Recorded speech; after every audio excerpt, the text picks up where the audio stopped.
Yeah. How the fuck do we in the back here? I'm like, fuck that shit, let's go. Ain't no blood shit around this bitch, but I'm still dead wrong, I know.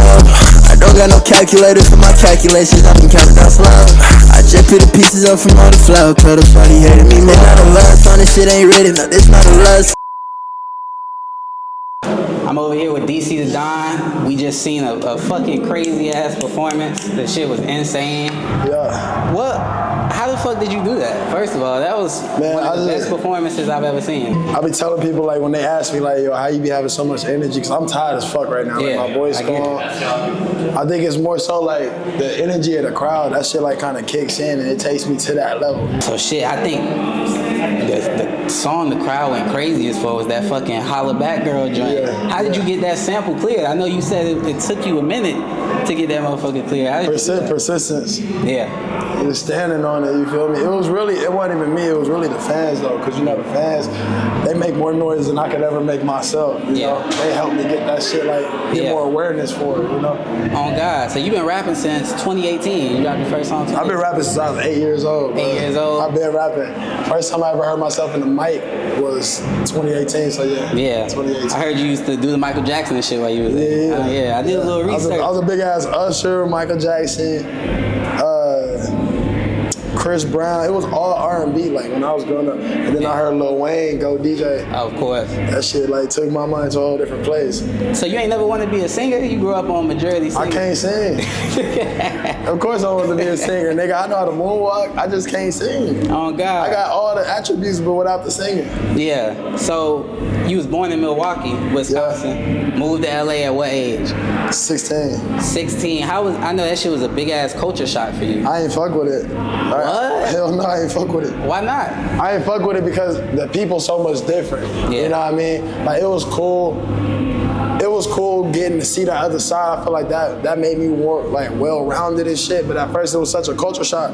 You know, growing up in Milwaukee, I didn't even grow up next to white people. Yeah. So it was weird for me. You know what I mean? But when I came out here and I adjusted, I got used to it. I tell my mom all the time, like, that shit saved my life.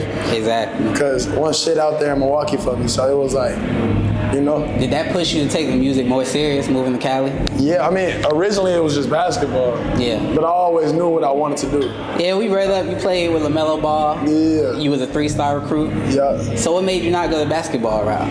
Basketball just wasn't for me, bro. It was like, I like to make my own destiny, and I got a problem with authority. Yeah. That's always been my problem. So having somebody who could sit you based off a personal vendetta or like an argument or anything, he could like play with your career. I ain't like that. You know what I mean? I guess music kind of got those like similar traits, but for the most part, you get to carve out your own lane, and that's thanks to the internet. You know, like in the fans, you get to make your own destiny. I feel like with basketball, I used to get in fights in practice. I used to be talking shit. Yeah. Nigga be like, yo, I'm not playing you tomorrow. We got all the scouts at the game. And you just say, I can't play because you're mad at me, not based off a talent thing. I ain't like that power dynamic. Yeah. I ain't like doing the politics, you know. So who was the first artist that really reached out to you, made you see that you was going crazy, like you was blowing up? T Grizzly. T Grizzly. Niggas don't even, I never talked about that, but T Grizzly. T Grizzly, that's my dog, bro. I fuck with him, bro. He's like, you know, coming from Milwaukee, we ain't really have like the biggest music scene. Yeah. So the sounds we did have, it's coming back now with like this new jerk style, like the underground jerk style. P and shit. Yeah, niggas didn't know about that. What I had to grow up on was Detroit and Chicago. Of course. I had my Milwaukee artists, but Detroit, T Grizzly was my favorite artist. And I remember reaching out, I sent them a long ass paragraph. I'm like 16 years old, I'm like, yo, bro, listen, like, you that nigga, like, I'm about to start making music. Yeah. I want you to check my shit out. He sent me a message, he sent me a video back. He was like, yo, keep going. You know, it's Midwest shit always. What? Show hella love, and that shit, like, I was like, okay. You know, like, that's crazy. So you never talked about that? Nah, I ain't never talked about that. I forgot about that until right now. Hey, shout out T Grizzly, man. What was the first big feature you got? I ain't never had a big feature. You don't think so? Who's somebody you would like to work with? I want to work with everybody, right? It ain't nobody in specific. Like I see the talent in everybody, and I see what I would want to do with them. Yeah. You know what I mean? Like, But we talking like dead or alive. Like you said, you came up on Usher, Chris. It could be R&B, rock, hip hop. Who do you think you could make like a crazy ass song with, given the opportunity? I think Prime Blink 182, we would have made something crazy. Damn, Blink 182? Prime Blink 182. We hear the rock influence in your music. When did you start getting into rock music?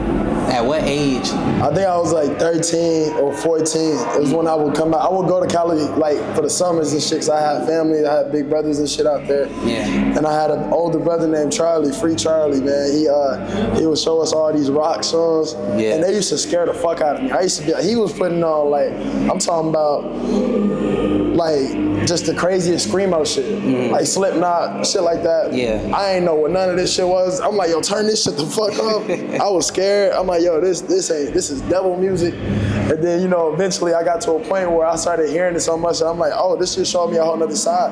Yeah. Where I grew up, you ain't never gonna hear a Katy Perry song, Taylor Swift. Justin Timberlake, no Justin Timberlake. That's not how I grew up, you know?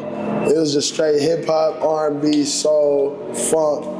You know, we wasn't getting those different flavors of music, and I think my big brother helped open my eyes to that. He showed me anime, he showed me Dragon Ball Z. I came back to Milwaukee, they was like, this nigga got skinny jeans on? I'm like, yeah. That was a brand new style out I was like, yeah, I'm a rock star now. Y'all like three years behind. Exactly. Y'all like 3 years behind, you know, but I always give that credit to my big brother.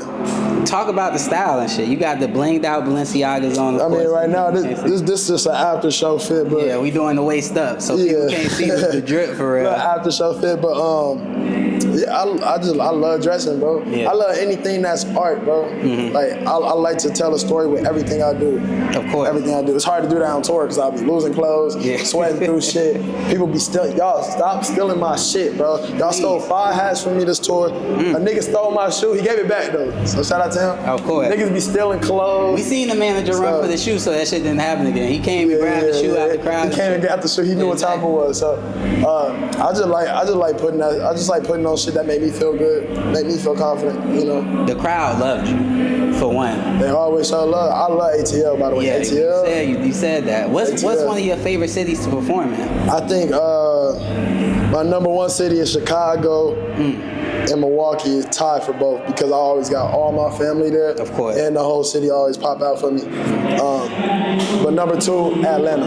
Atlanta. Yeah, without a doubt. Number 2, Atlanta. Number 3, surprisingly, Minnesota. Minnesota, y'all niggas be, Minneapolis, y'all be showing out. And New York too. We talked about New York a little bit earlier. You had a collab with Subie. Yeah. How the fuck did that Shout out to Subie. Yeah, such an iconic jean label. How did that come to be?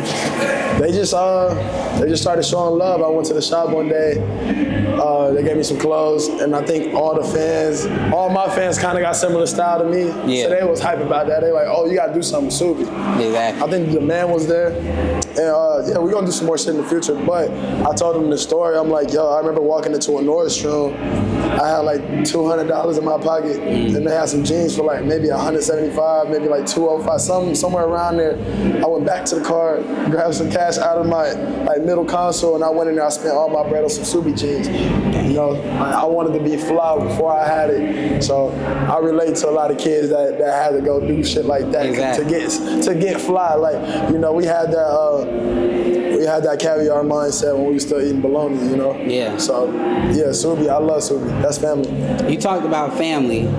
How did your mom feel about you doing music? Was she supportive through the whole process? My mom always been supportive. I think she didn't understand it because I was a 3-star recruit. You know, it's like nobody in my family went to college, and then I had the opportunity to go do that, and I didn't do it. I think that was the only holdback. But for the most part, she always been like, whatever you want to do, you can do it. And I think a lot of people that end up doing something like that gotta have that woman in their life that do that, you know? That push them and support. Yeah.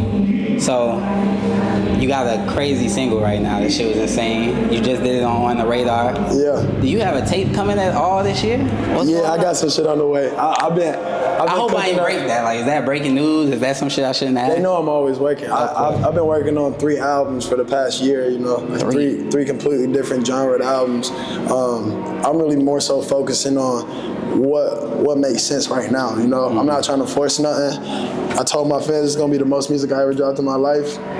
and I wasn't lying about that. I just got out of my contract with a label that I've been with for years, which I love them, and I always got love for them. But now I'm like, I feel like I finally got full control of what I want to take this shit and do with it. You know what I mean? So I'm just stacking up, figuring it out. I ain't gonna say too much yet. Yeah, of course. But it's gonna be fucking crazy, and they know it's gonna be. They know it's gonna be a movie. So what would you say to an artist that's coming up out of like, you came out of Milwaukee and you're selling out shows, you got the crowd going crazy for you, women fans, somebody passed out, throwing up and shit. Yeah. What would you say to somebody that's like on the outside looking in, trying to do what you do? I would say everything ain't as good as it seems. Like that V story that he posted, it looked fun, but it ain't. Sometimes this shit look a lot better on the outside than it do. But as long as it's making you happy, making you bread, and fuck the bread. If it's making you happy, keep going, and eventually you'll get that bread. You know what I mean? But I'll just say, stay true to yourself. Don't lose yourself in this shit. It's easy to do that once you start touring. Stay away from these hoes, and yeah, just keep doing you. You know, like. Thank you so much. Unapologetically though. Unapologetic. And if a nigga run his mouth, you know what to do. Thank you so much, DC Adon. Love. Appreciate you. I appreciate y'all. Thank you. That was great. Appreciate you too, twin. Appreciate you.